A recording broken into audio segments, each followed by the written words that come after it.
That was funny, but first part was LeBron, a lot today, I guess, of defensive statistics for them where you have the rank right now. How much room for growth is there for we keep playing at the level we're playing right now. We'll continue to improve our numbers, continue to be what we want to be defensively. And, we understand that in order for us to be very successful, we have to be great on that end of that side of the floor. And, I think the last few weeks we've been playing some pretty good ball. Carlisle said, Eric Spoelstra said today that Dirk's fadeaway is up there as iconic as Kobe's skyhook. Do you agree with that? I know you have a lot of respect for it. I think it's one of those, looking at good history on horrible shots, and that's one of them. And being 7 foot and in the basket, being able to have as much accuracy as he has, to push in that category of NBA's fadeaway, push in defensive career in skyhook. Have other guys that have some unguardable shots. We've had a hard time getting that marquee free agent here in Dallas. Do NBA players view Dallas as a free agent destination, city and team-wise? I don't know if we've ever talked about it to anybody, so I have no idea. Bro, how much is a lot has been said about this now working with I'm not a nice guy. Tom Marion this morning said that he wouldn't do it. What are your thoughts on it? How long do you stay this on? I really don't care what people say or what people think. It's not to me my concern. I think, once again, we're blown out of context, but I feel like when it's all said and done, my personal goal is I can be one of the greatest that ever played this game, and I won't sell myself short, and I won't continue to stop believing and saying and thinking what I believe in as far as personal goals. So it doesn't matter what Sean Marion says or anybody says about the way I play the game of basketball.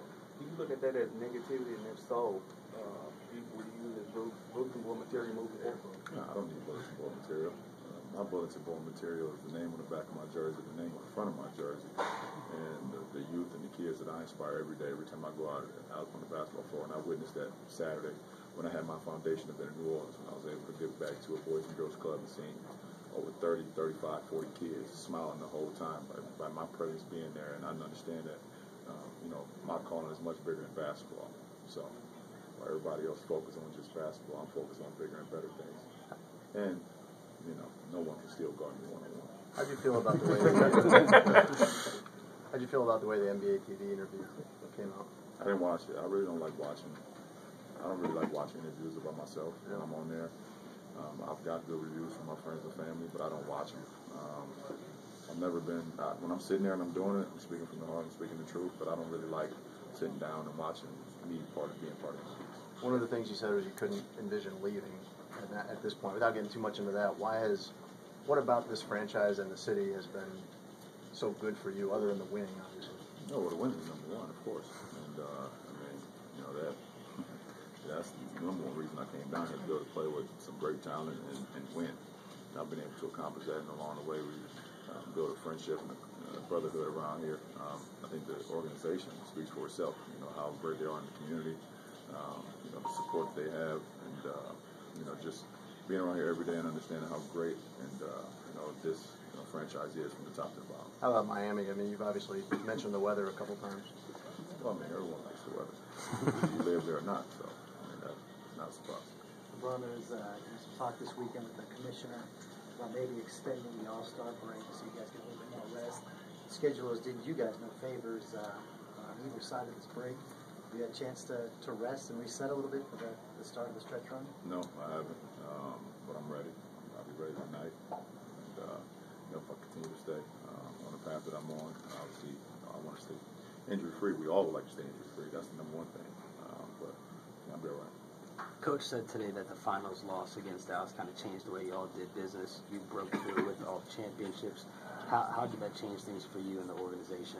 Well, I just went back to the basics personally. I went back to the fundamentals of the game, and I lived in the gym twice, 3 times a day that off season.